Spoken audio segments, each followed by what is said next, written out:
සුබ දවසක්. ජීවිතේ කඩවි කියන්නේ ලේසියෙන් පහසෙන් කෙනෙක් ළඟා කරගන්න පුළුවන් එක දෙයක් නෙවෙයි. ඉතින් ඒ අමාරුවෙන් කර මාර්ගයක් තිස්සේ ඇවිල්ලා ජීවිතේ අධ්‍යාපනයේ කියන දේ වටිනාකම හඳුන්වා දුන්න දුෂ්කර පාසලකට තමයි මම අද ඇවිල්ලා ඉන්නේ.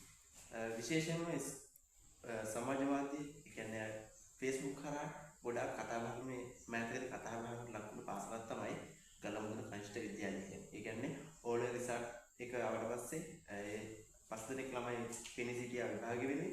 ඒ අයගේ රිසර්ච් එකත් එක්ක ලංකාවේ හැමෝම කතා වුණා. මාතෘකාව බවට පත් වුණා ගලමුදන කනිෂ්ඨ විද්‍යාලය. ඉතින් මමත් ඒ ගලමුදන කනිෂ්ඨ විද්‍යාලයේ අධිශිෂ්‍යයෙක් විදියට වසර 15ක් මේ පාසලේ අධ්‍යාපනය ලැබුවා. ඒත් එක්ක මට ආසාවක් තිබුණා වලින් ඊට පස්සේ උසස් අධ්‍යාපනයට වෙනත් ස්කෝල වලට ගියාට පස්සේ මම ඉගෙන ගත්ත පාසල වෙන්නේ මම මොනවා දෙයක් කරන්න ඕනේ කියලා මගේ ලොකු බලාපොරොත්තුවක් ආසාවක් තිබුණා. හැබැයි වසර ගණනාවක් තිස්සේ මම ඉගෙන try කරා. ඒත් මට ඒක කරගන්න ආර්ථිකව පැත්තේ මගේ වටපිටාවට හදා ගන්න බැරි වුණා. කාලය තිස්සේ යනකොට මට හම්බුණා කොළඹ වැයකන්ද ලියෝ සමාජය. ඉතින් ඒ ලියෝ ක්ලබ් සමාජය නියෝජනය කරගෙන මම ආතාව ගලමුදන කනිෂ්ඨ විද්‍යාලයට ඒ ළමයින්ගේ අධ්‍යාපනයේ ඉස්සරහට කොහොමද ගෙනියන්න ඕනේ? ඒ කට්ටිය අවශ්‍යතාවය මොනවද? මොකද දුෂ්කර පාසලක් කිලෝමීටර් 5ක් 6ක් තිස්සේ දුර ගෙවාගෙන පයින් ඇවිල්ලා ටවුමින් බස්තෝ දින පාසලක් මහනුවර දිස්ත්‍රික්කයේ දැනට තියෙන දුෂ්කරම පාසල. ඉතින් ඒ දුෂ්කරතාවයත් තියාගෙන ඔවුන්ගේ දක්ෂතාවයන් වෙනුවෙන් අපිට පුළුවන් ලියෝ ක්ලබ් සමාජය අපිට පුළුවන් විදිහට දෙයක් කරන්න මම ඉස්කෝලේට ආවේ. මේ ඉස්කෝලේ ප්‍රින්සිපල් මොනවද කියලා ඒත් රාජකාරී කටයුත්තක් නිසා හදිස්සියේ ඉස්කෝලේ බැහැර යන්න වෙලා තිබුණා. ඉතින් ඒ වෙනුවෙන් මම ඉස්කෝලේ දැනට සේවය කරන සර් කෙනෙක්ව කන්ටැක්ට් කරගත්තා, අසංක සර්. ඉතින් අසංක සර් කොහොමද? අයිබෝන්. කොහොමද සර් මේ දවස් ඉස්කෝලේ වැඩ කරගෙන ඉන්නේ? මේ දවසේ ඉස්කෝලේෙන් අර ප්‍රතිඵලත් එක්ක ගොඩක් උඩ ඉස්කෝලේ ජනප්‍රිය වුණා. ඊට පස්සේ මේ වෙනකොට සාමාන්‍ය මට්ටමකට අපි අධ්‍යාපන කටයුතු කරගෙන යනවා. දැනට ඉස්කෝලේ ළමයි 18 දෙනෙක් අධ්‍යාපන ලබනවා. 25ක් කිරියා උසස් අධ්‍යාපනයේ උසස් පෙළ කරන්න 5 දෙනෙක් ගියා. ඊට 2026 වෙනකොට නැවත ළමයි දෙන්නෙක් අලුතෙන් ප්‍රාථමික අධ්‍යාපනයට ඇතුළත් වෙන 2026ට. දැනට ඒ ළමයි අපි දැනට 18 දෙනෙක් අධ්‍යාපන ලබනවා. එතකොට අපේ ස්ටාෆ් එකේ ඉන්නේ ගුරු 3 දෙනයි. මමයි විද්‍යාවතුමයි ඉතිහාස විෂය බාර කටයුතු කරන ශික්ෂණ සේවකයෝ අපි තුන් දෙනා තමයි දැනට රාජකාරී කටයුතු නියුත් දැන් ඉස්කෝලේට කරන්නේ. ඉස්කෝලේ කොහොමද ළමයි පන්ති මොන වගේ තියෙන්නේ? එකේ වතුන ඉන්න ප්‍රයිමරි අධ්‍යාපනය 5ක් දක්වා තියෙනවා. දීදික අධ්‍යාපනයේ 6 ඉඳලා 11 දක්වා තියෙනවා. නමුත් දැනට අධ්‍යාපන ලබන්නේ 5 වසර එක්කිනයි 6 වසර එක ළමයක් ඉන්නවා. 7 3 දෙනෙක් ඉන්නවා. 8 වසර දැනට නැහැ. 9 6 දෙනෙක් ඉන්නවා. 10 11 දැනට ළමයි නැහැ. නමුත් ඉතිරියට ළමයි පාසල මට්ටම 10 11 අධ්‍යාපන තියෙනවා. ඒ කියන්නේ මේ ගමේ පවුල් සංඛ්‍යාව පවුල් 30ක් වගේ ඉන්නේ. ඒතකොට හැම වසරකම ඉස්කෝලේට බාර දෙන්න කියලා අපේ ළමයි බාර දෙන්න හැම වසරක ළමයි නැහැ. යම් සමහරක් වසර දෙක තුනක ළඟ නැති වෙනවා. සමහරක් වසරවල එකේ ළමයි දෙන්නේ තුන් දෙනෙක් වගේ බාර දෙනවා. එතකොට දැන් ළමයන්ගේ අධ්‍යාපනය මොකද නාගරික පාසලත් එක්ක මේ ගමේ පාසලයි සංසන්දනය කරලා ලොකු වෙනස්කම් තියෙනවා. මොකද අධ්‍යාපනයේ පැත්තෙන් ඉතින් තමන්ගේ ලීඩර්ෂිප් එක කරන chance එකක් නැහැ. ස්පෝර්ට් පැත්තෙන් බලපුවාම ඊට අධ්‍යාපන පොතපත පැත්තෙන් බලපුවාම කියන්නේ නාගරික පැත්තට වඩා මේ ලොකු වෙනසක් තියෙනවා. එතකොට දැනට අධ්‍යාපනය ගන්න ළමයින්ද මොන වගේ අඩුපාඩු තියෙන ඉස්කෝලේට? ඔව් ඇත්තටම කියනවා නම් අර කලින් වගේ නාගරික පරිසරයේ පාසල් බලපුවා මේ පාසල් බලපුවා ඇත්තට ගොඩාක් සංසන්දනය අමාරුයි. නමුත් මේක නාගරික පරිසර පාසල් තරම් සංකරලා නැහැ. මේ ගොඩක් වෙනස්. නාගරික පරිසර පාසල් ගත්ත භාෂාවකින් ගත්ත සංස්කෘතියෙන් ගත්ත විවිධාකාර සෑහෙන වෙනස්කම් තියෙනවා. එතකොට දැනට අපිට දැන් මේ ළමයි අධ්‍යාපනය කරන අරයි යනකොට ලොකුම ගැටලුවලා තියෙන මේ ළමයිට අර තරඟකාරීකම ගොඩක් අඩුයි.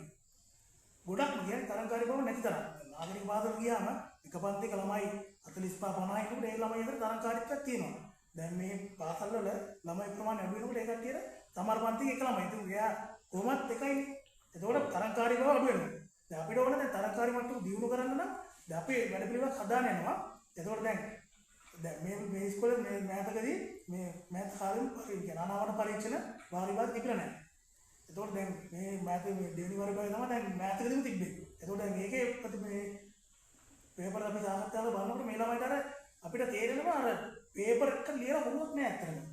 දීර්ඝ කාලෙක දාපු කතාවක්. ඒකෝට දැන් අපි වැඩ පිළිවෙලක් හදලා තියෙන්නේ මේ කියන්නේ ගුරුවරට අඩුපාඩුවක් තිබුණා නේ. ගුරු අඩුපාඩුවක් තිබ්බේ නෑ. විශේෂයෙන් දැන් මේ අවුරුද්දේ එක සාමාන්‍ය ගුරුවරට සමන්ලා තියෙන්නේ. ලැබුණත් විෂය 3ක් විතර එක්කෙනෙක් කවර් කරනවා. 3ක් ඒකල එහෙම කරලා තමයි බෙදාගෙන අපි ගෙනිම කටයුතු කරන්නේ. එතකොට දැනට තියෙන අපිට තියෙන ලොකුම අඩුපාඩුවක් තමයි දැන් ළමයිට විභාගයේ උරු කරන්න නම් අපි පේපර් විතරක් කරවන්න ඕනේ. පේපර් කරවන්න අමාරුයි. මොකද අපිට ෆොටෝකොපි ගහන්න printer ඒ පාසුවන් කිසිවක් නැහැ. ඒකෝට අපි පල්ලෙන්ද දැන් ගන්න ඔක්කොම යනවා කිලෝමීටර් 6ක් එන්න ඕනේ. ඒකෝට අපි කලාපිට යන්න ඕන පොත් ගේන්න ඕන ඔක්කොම අපිට අපේ දැන් මේක අපි තමයි ගේන්නේ. ඒකෝට අපි පේපර් පල්ලෙන් ඉඳලා අරගෙන අපි ප්‍රතිදිනම ගේන්නේ කියලා. ගහගෙන ඉන්නවා. ඒකෝට දැන් අපිට ලොකුම ගැටලුවක් තිබ්බේ ලොකුම අඩුපාඩුවක් තිබ්බේ දැනට printer එක. දැන් අපි දැන් කිව්ව නම් අපිට තාම මේ printer සම්මුනේ නැහැ. ඒකෝට අපි දැන් අපි හිතනවා මොකදමාලා දෙයි කියලා මේ අපිට ඇත්තට ඒක පුළුවන් නම් ලොකු උදව්වක් printer එකක් දෙන්න පුළුවන්. කියන්නේ පාවිච්චි කරන්න කමන්න කලර් printer එකක්. ඒකෝට ඒකෝ බණ්ඩලියක් අපිට ඕන. මොකද අපිට ෆොටෝකොපි එකක් ගහලා පේපර් එකක් ගහලා අපිට දෙන්න පුළුවන්. එතකොට දැනට අපි දැන් කතා කරනවා දැන් මේ ළමයිගේ මේ IT දැනුම. එතකොට මේ ළමයි කම්පියුටර් සමාන ළමයි අල්ලලවන්නේ නැහැ. එතකොට අපි දැන් කල්පනා කරනවා IT විෂය නැවත අලුතින් පටන් ගන්න. ඒ කියන්නේ අපි දන්න දේවල් ළමයිට කියලා දෙන්න පුළුවන් නේ. එතකොට දැනට අපිට අඩුපාඩුවක් තියෙනවා. දැනට පාවිච්චි කරන්න පුළුවන් තත් එක මැෂින් එකක් තියෙනවා කම්පියුටර්. එතකොට පුළුවන් නම් ෆුල් සෙට් එකක් එක්ක කම්පියුටර් එකක් ඕන. ඒ වගේම නැවත හදලා ගන්න පුළුවන් මැෂින් 3ක් 4ක් විතර තියෙනවා. ඒක අපි ගන්න චෙක් කරන. එතකොට ඒකේ යතුරු පොරු නෑ, මවුස් නෑ. එතකොට ඒ වගේ අඩුපාඩු තියෙනවා. එතකොට පුළුවන් නම් යතුරු පොරු හදලා දැනට මවුස් 4ක් විතර ඕන. ඊටු ටික තියෙන අපි ඒක හදා ගන්න පුළුවන්. හදා ගන්න මට්ටමේ තියෙනවා. අපිට ඒ වගේ දේවල් දුන්නා නම් මේ අපිට ගොඩක් වටිනවා. මේ වගේම දැන් ප්‍රයිමරි අධ්‍යාපනයේට එනවා මේ ළමයි එනවා. දැන් මේ කට්ටිය ගොඩක් උඩ තියෙන අර ප්‍රාථමික අධ්‍යාපන හතුරු පුතලක දැන් ඇත්තටම අඩුයි. ඒ ළමයිට මැටි ආනන්ද නැහැ. සෙල්ලම් තියෙනවනේ අර හතුරු පුතල ඒවා දැන් ගොඩක් අඩු වෙලා. ඒකෝට අපිට පුළුවන් නම් ඒ ළමයිට පුළුවන් නම් අපිට ක්ලේ පැකට් ටිකක්. ඒකෝට ඒ ළමයිට අපි ලව්වා මොනවා හරි රූපයක් හම්බවන්න පුළුවන්. ඒ වගේ ක්ලේ පැකට් ටිකකුයි. ඒකෝට ප්‍රාථමික අධ්‍යාපනයේ දැන් මූලික අධ්‍යාපනයේ මූලික අධ්‍යාපනයේ ප්‍රාථමික අධ්‍යාපන අරන්නේ ළමයි කකුලක් ඉගෙන ගන්නේ උච්චාරණය කරන්නේ ඔක්කොම ඉගෙන ගන්නේ ප්‍රාථමික අධ්‍යාපනය. ඒතර ප්‍රාථමික අධ්‍යාපනයේ නගා දිනවන්න නම් අපිට ඇත්තටම ඒ වගේ දේවල් ඕන. එතකොට දැන් අපි දැන් 2000 තව අවුරුදු දෙකකින් ළමයි දෙන්නෙක් ඉන්නවා මේ ශිෂ්‍යත් ලියන්න. ඒක දැන් අපි ටාගට් එකක් තියන මේ ළමයි දෙන්න කොහොමද පාස් කරන්නේ. එතකොට අපිට එකපා ප්‍රාථමික අංශවල වැඩ පුරුදු අකුරු පොත් ටිකක් ඒ වගේ දේක් ලැබුණොත් ඒකත් අපිට ඉදිරි අධ්‍යාපන කටයුතු ළමයිගේ ගොඩක් වටිනවා. ඒ වගේම දැන් උසස් පෙළ දැන් සාමාන්‍ය පෙළ එනවා තව ළමයි 6 දෙනෙක් ඉන්නවා. ඒතකොට ඒකට තියෙන පුළුවන් මාස්ටර් ගයිඩ් පොත් ටික විෂයානුබද්ධ. එහෙම හම්බුනා නම් අපිට මම හිතන්නේ මේ ළමයි ඉන්න ළමයිට 100% ප්‍රතිඵලය සමත් කරන්න පුළුවන්. ඒක තමයි. දැන්ට මෙන්න මේ අඩුපාඩු ටික තමයි අපේ යසඟ සගියෝ වගේ මෙන්න මේ අඩුපාඩු ටික ඉස්කෝලේ තියෙනවා.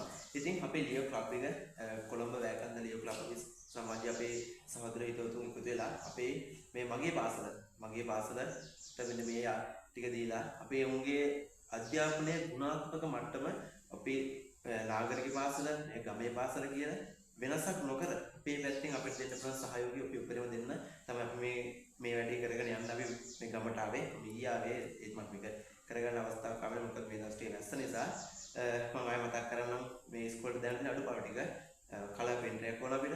එතකොට ඒ පොබන්නල් ටිකක් ඕන. මොකද මේ ළමයින්ගේ අධ්‍යාපනය කරා පේපර් එකකට පුරු වෙන්න ඕන chance එක ඉස්සෙල්ලා කිව්වා වගේ ඒ සර්ලාගේ වීදමෙන් තමයි ඉස්සර පේපර්ස් වල ගන්න. ඇවිල්ලා print කරලා මේ ළමයින්ට කරවන්නේ. එතකොට ඒක හැමදාම දීර්ඝ කාලයක් තිස්සේ කරා යන අමාරුයි. මේ මීට කලින් printer එකේ මිලලා තියෙන හැබැයි තාම හම්බෙලා නැහැ. අපි මේ printer එක දෙන්න අපි බලාපොරොත්තු වෙනවා. අනිත් එක තමයි කම්පියුටර් එක. මොකද සමාජයේ මෙතන ඉස්සරහට ගියාට පස්සේ අපි රැකියාව කරන්න ගියත් අපි හිර වෙන දෙයක් තමයි ඉංග්‍රීසි දැනුම සහ තොරතුරු සම්ප්‍රදාය IT දැනුම සම්බන්ධයෙන්. එතනදී අපි මෙතන මූලික අධ්‍යාපනයක් අපිට හදාරන්න බැරි වුණොත් අපි ඉස්සරහට මොන පීරිය අඩිතාලම අපි තිබ්බත් ඉස්සරහට එතන හිර වෙනවා. ඒ නිසා මේ අපෙන් ඉල්ලීමක් කරා කම්පියුටර් එකක් ඕන. තව අබලන් වුණ කම්පියුටර්ස් ටික තුනක් තියෙනවා කියලා ඉතින් ඒවට අවශ්‍ය බඩු ටිකක් තිල්වා. අනිත් එක තමයි ඉස්කෝලේ එක වසර සහ පහ වසර කියන්නේ මූලික අධ්‍යාපනය හදාරන කාලය. එතකොට ඒ කාලේ කාලේ අපිට මඟ හරනොත් එතනින් එහාට ඉස්සරහට අපිට 6 වසරේ ඉඳන් ඉස්සරහට ලොකු ගමනක් යන්න අමාරු. ඉතින් ඒකට අවශ්‍ය බඩු බාහිර ටිකත් අපි ඉල්ලීමක් කරා. ඉතින් මේ අර කතාවත් කැලේ පිපුණා වල කැලේම පරවෙන්න මදි අපි එතනින් ඉස්සරහට සුවඳ හමන්න අපි අරන් යන්න ඕනේ. ඉතින් ඒ කියමන ඒ විදිහටම අපි පිළිපැදෙමින් අපි මේ ගමන ඉස්සරහට අපේ මගේ ඉස්කෝලේට මමත් ආශිෂ්‍යයක් විදිහට මගේ ඉස්කෝලේට මම අපේ සමාජ ලියෝ ක්ලබ් සමාජයේ සහෝදරයෙක් එකතු වෙලා මෙන්න මේ වැඩ ටික අපි ඉස්සරහට දෙන්න බලාපොරොත්තු වෙනවා. ඉතින් මේ වීඩියෝ එක බලන ඕගොල්ලොත් මේ ඉස්කෝලේ සම්බන්ධයෙන් මම ගම සම්බන්ධ වීඩියෝ එකක් මීට කලින් මගේ YouTube channel එකේ දාලා දෙනවා. ඉතින් ඔය කට්ටිය බලන්න මම description එකේ දානවා ඉස්සරහට link එක අද ගමට එන්නේ කොහොමද? ඒ ගමේ පාර කොහොමද? ගමේ සමාජයේ හැදෙන්නේ කොහොමද? ඊට පස්සේ කතා බහ මේ ගම ජීවිතය කියන සම්බන්ධයෙන් මම වෙන වීඩියෝ එකක් දාලා දෙනවා. ඉතින් මේ වීඩියෝ එකත් බලලා අනිවාර්යෙන් මේ වීඩියෝ එකත් බලන්න. ඒක බලලා මේ සමාජයේ මේ ගමේ අධ්‍යාපන ලබන පුංචි නගිලා මල්ලා වෙන ඔබට කර හැකි මහ පරිමාණ නෙවෙයි. ඔබට කර හැකි යම් ප්‍රමාණයක් දෙයක් තියෙනවා නම් ඒ වෙනුවෙන් කරන්න. මොකද අධ්‍යාපනය කියන්නේ සමාජයේ අත්‍යවශ්‍යම දෙයක් ළමයින්ට. ඉතින් අද දවසේ වීඩියෝ එකකින් සහ මේ වගේ තොරතුරු අරගෙන අපි ඔයගොල්ලන්ට එන්න අද දවසේ වෙන සමුගන්න. අයිබෝන්.